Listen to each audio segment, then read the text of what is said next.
As the escalation rages on, the conflict rages on, there are stories of people stranded coming in from all corners. Joining us, Nancy, who's a US national. Nancy, thank you for speaking to CNN News 18. Hey. You've been visiting Dubai. I mean, what really happened? You said you stuck here. I came here for vacation for 6 days. I had booking through Qatar, and my Qatar flight got cancelled after the situation happened, which we all understand. But then they told me to rebook then. I rebooked on 11th again, and then again they didn't even email me. It came up on app that it got cancelled. So since then I was trying to call them, trying to contact US Embassy. I don't even know where to contact in UAE. Like, I've been trying to email everyone, no reply yet. So I'm just stuck here for 8 days after my 6 days vacation. So when you say you've been trying to email everyone, you mean your own American embassy people are not responding? Well, yeah, I emailed them this morning, no reply till now. So I'm still waiting. So we don't know where to contact. That's the first thing. They had one number, which they said to dial that. I dialed that number and they said like they don't have any plans right now, so they can't really help. So that's what I got answer after holding for an hour. Okay. Anything that you're hearing from friends and family back in US as to how other fellow citizens who are stuck in other parts of Central Asia? I get like different news, different messages from everyone, and everyone is worried. Of course, in the situation, my family is worried, like, you know, how I'm doing here and everything. Luckily, Dubai people are really nice enough to help me out and everything. So I've been getting help around here, like restaurants and people. But financial strain? Nothing is helping me. I'm paying for myself. I'm paying for my own hotel rooms. I'm paying for my own food. So no help from anyone, neither from UAE, neither from US. No help from anyone yet. But you getting stuck here? You're an entrepreneur back in US, so your Yes. work is also suffering. Yes, as it is your family. Yes. Okay. So, yeah. So that's an American national stuck here in Dubai, narrating her story, appealing to authorities for help. This is just one story. There are many others across Central Asian region who are just wondering when and how they'll get back home.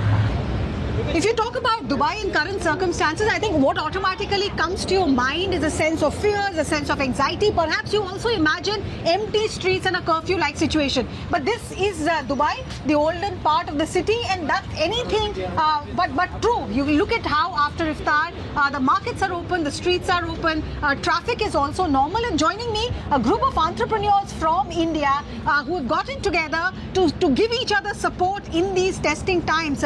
Their business might be suffering, there might be issues as far as the hospitality sector is concerned, their daily lives are concerned, but are they willing to give up on Dubai? Tripti, are you willing to give up on Dubai? No, never. I'm staying here since 20 years, and definitely no, I'm very much positive with Dubai, and I will spend my whole life over here. Okay, not willing to give up on Dubai at all. You have family back home who must be very anxious. कह रहे होंगे घर आ जाओ. In fact, they were worried because looking at the news channel, but now after we told them like life is so safe, so at least that anxiety has come down even back home. And Dubai has been safe. I've been here for last 23 years, so I think never a day like when I felt that okay, I'm in an unsafe country. I think Dubai is living to the reputation which always had. So is the bigger problem those who got stuck, because there were problems at the airport, there were aircrafts which could not take off. Was that the bigger problem than anything else? I don't think so. I think it was very well planned. It was unfortunate what had happened, but I think the government and the authorities took care of it beautifully. There were step-by-step instructions given to everyone. Everyone was taken care of. I've never seen throughout my career anything done like this. Beautifully organized. I think everyone is now sent back home, and we look forward to welcoming all the visitors again. All your hotel, the rooms are full? All my hotels, two of the hotels are already operating at 60% occupancy. Other two are currently more heavy on corporate, so they're around 30%.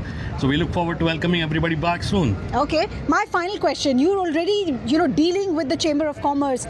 So is the economy here in any way taking a hit? What is the real position? I don't think the economy is really taking a hit. there are setbacks. There'll be that small turf, but the way the government is acting and operating, instructing, the fines, the initiatives they're immediately putting in if they find anything wrong, it is ensuring that the economy is back, and they're taking a lot of proactive measures to make that happen. Okay, the economy is back and people are back as well. Like I was telling you, look at that crowd. The streets are full of people who are out here in the evening after they've broken their fast. Once again, to send that message that yes, there might be a temporary setback, but resilience is the buzzword here.